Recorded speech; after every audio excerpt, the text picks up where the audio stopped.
Здравствуйте, на телеканале «Новый век», программа «Вызов-112», в студии Эльвира Фазлиева. И сегодня мы расскажем о причинах аварии на перекрестке улиц Тецовская и Копылова. Он говорит, почему так, я зеленый начинающийся. Если у меня желтый, у него не мог быть зеленый. И кто виноват в столкновении иномарок? Покажем обвиняемых в незаконном проникновении в чужой дом, убийстве и изнасиловании его хозяина. Что он разговаривал про отца. То есть он оскорблял его отца, да? Да, вот. Отбор присяжных для слушания дела. А также обвиняемого в мошенничестве на 120 миллионов рублей депортировали из Индонезии в Россию. Группа мошенников действовала в Казани, прикрываясь игрой на бирже. Это и не только. Прямо сейчас. Один человек, пассажир, сидящий на заднем сиденье Hyundai Solaris, пострадал в результате столкновения с Subaru на перекрестке улиц Тецовская и Дементьева. Молодого человека порезало разлетевшимися осколками стекла. Удар пришелся как раз в бок легковушки. Остекление этого не выдержало. Значительные повреждения получил и японский автомобиль. У Subaru разбита вся передняя часть. Ни один из водителей вины в случившемся не признал. Как будто он, потому что я на желтую ехал. Водитель Subaru рассказывает, ехал со стороны улицы Миля на Тецовскую. Выехал на зеленый и должен был завершить проезд перекрестка.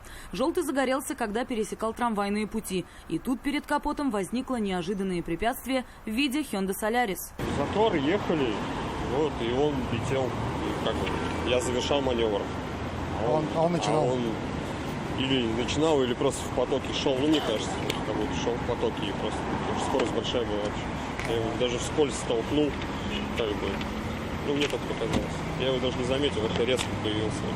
Не видел Subaru и водитель Hyundai. Рассказывает, начинал движение на зеленый. И то не сразу, как загорелся разрешающий сигнал светофора. Я стоял в крайней правой полосе, слева от меня стоял Renault Duster. Получается, загорелся зеленый, я еще простоял секунду-две, я не сразу заметил, что он загорелся, мне сказал, вдруг мы начали выезжать, машина слева, но уже в этот момент сразу, как он загорелся зеленый, она поехала. Я начал ускоряться, когда я выехал уже, получается, из-под Renault, слева я увидел, Subaru выезжал и въехал мне в бок. То есть я его не видел, он просто из ниоткуда, грубо говоря, появился и въехал мне в бок. У нас было 3 человек в машине, вот. Ну и один сзади, кто сидел, получил небольшие повреждения. Пассажира Hyundai порезала осколками разлетевшегося бокового стекла. Госпитализация молодому человеку не потребовалась. Прибывшие на место происшествия автоинспекторы предварительно усмотрели в произошедшем вину водителя Hyundai. Он говорит, почему так, я зеленый начинающийся. Если у меня желтый, у него не мог быть зеленый. Ну, вообще говорят, то, что я должен был уступить ему, чтобы он завершил маневр. Но просто из-за того, что здесь рельсы вот эти вот, люди, получается, очень медленно проезжают, и когда уже загорается зеленый, желтый, они выезжают и просто очень дальше едут медленно. То есть, я не знаю, как они решат. Окончательно устанавливать степень вины каждого из водителей автоинспекторы будут на детальном разборе происшествия. В этом могут помочь и записи камер наблюдения, которыми оборудован перекресток. Рания Абдрахманова, Дарья Кореева, «Вызов-112».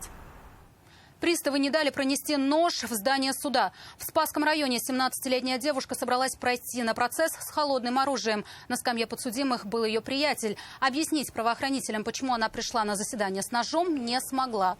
Так же, как и увидеть своего друга. Ее доставили в отдел полиции. На девушку составили протокол по статье 17.3, часть 2 КоАП РФ и передали в комиссию по делам несовершеннолетних для рассмотрения. А вот юноше дали реальный срок. Сегодня Верховный суд Татарстана приступил к рассмотрению уголовного дела в отношении Фаниса Мусина и Ильмара Максумова. Одного обвиняют в незаконном проникновении в жилище, а другого, кроме этого, еще и в жестоком убийстве и изнасиловании 58-летнего мужчины, хозяина дома. Трагедия произошла в августе минувшего года в селе Шурабаш Арского района. А вы это все видели? Да. Пытались его остановить? Да. Фанис Мусин находится под подпиской о невыезде. Ему вменяют самую легкую статью из этого уголовного дела – незаконное проникновение в жилище. А вот его приятеля Ильмара Максумова обвиняют в насильственных действиях сексуального характера и убийстве. Суд заключил его под стражу. По версии следствия, именно он лишил жизни своего 58-летнего односельчанина, а после надругался над его телом. Фанис Мусин рассказал, что причина агрессии его друга в том, что потерпевший оскорблял его отца. Что он разговаривал про отца. То есть он оскорблял его отца, да? Да, вот. Трагедия произошла в минувшем году, 28 августа, в селе Шурабаш Арского района. Как следует из материалов уголовного дела, молодые люди, обоим чуть больше 20, проникли в дом 58-летнего мужчины, и один из них стал нападать на хозяина дома. По версии следствия, 21-летний подсудимый ударил своего знакомого 2 раза отверткой в грудь. Затем жестоко избил его руками и ногами. После чего совершил в отношении него насильственные действия сексуального характера с использованием той же отвертки. Истерзанный мужчина остался истекать кровью. Он скончался на месте происшествия, а нападавшие с другом скрылись. Они обвиняются в совершении незаконного проникновения в жилище. И также один из них обвиняется в совершении убийства и иных действий сексуального характера в отношении потерпевшего. Процесс рассматривается в закрытом режиме. Один из подсудимых просил суд провести его с участием присяжных заседателей. Сегодня выбирали тех, кто будет решать, виновны ли подсудимые в том, в чем их обвиняют или нет. К рассмотрению уголовного дела по существу планируется приступить на следующем заседании. Нафиса Минязова, Владимир Гурьянов, вызов 112. 19-летнего жителя Оренбургской области задержали по подозрению в мошенничестве. Полицейские установили, что именно он обманул 41-летнего жителя Казани.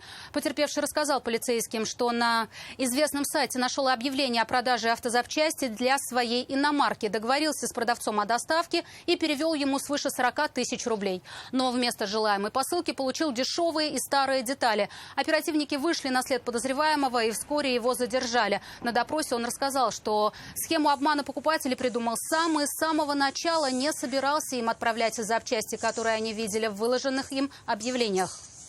В настоящее время полицейские проверяют его на причастность к совершению аналогичных преступлений на территории города Казани.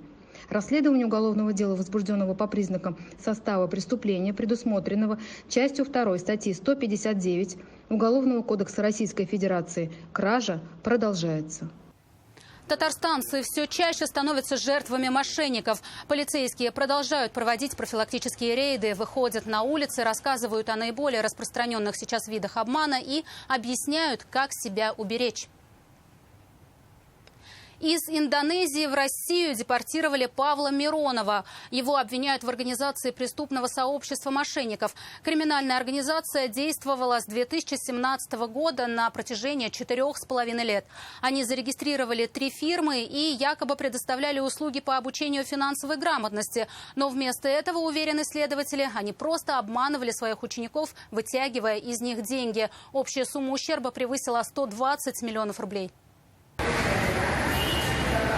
Павел Миронов покинул Россию, когда началось следствие по уголовному делу о мошенничестве, по которому он теперь проходит обвиняемым. Помимо этого, его подозревают в организации преступного сообщества, которое и занималось обманом. Мужчину объявили в розыск по каналам Интерпола. В августе его задержали в Индонезии и сегодня депортировали в Россию. Согласно материалам дела, его 3 фирмы незаконно обогащались несколько лет. С февраля 2017 года по октябрь 2021, предлагая услуги по обеспечению финансовой грамотности и организации торгов с финансовыми инструментами на рынке Форекс и криптобиржах. Но по сути, как установили полицейские, просто обманывали своих клиентов. Незаконно завладев базой данных телефонных номеров жителей республики, фигуранты стали звонить абонентам и сообщать о якобы выигранных ими сертификатах на обучение стоимостью $300.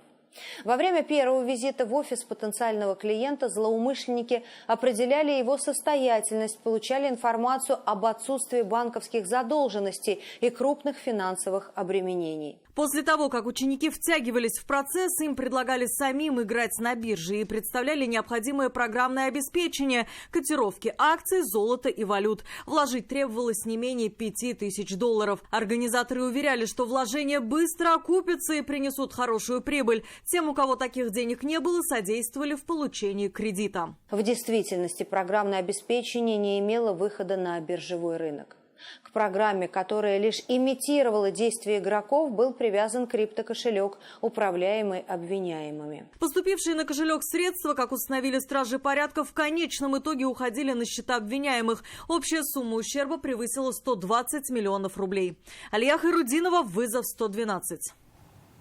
Это все, о чем успели вам рассказать. Обо всех происшествиях вы можете сообщать нам по телефону 570 50 50 или на мобильный 8 98 69 112 112. Также мы доступны и в социальных сетях. Присылайте видео, снятое вами. В студии была Эльвира Фазлиева. До встречи и не бросайте вызов судьбе. Вдруг она его примет.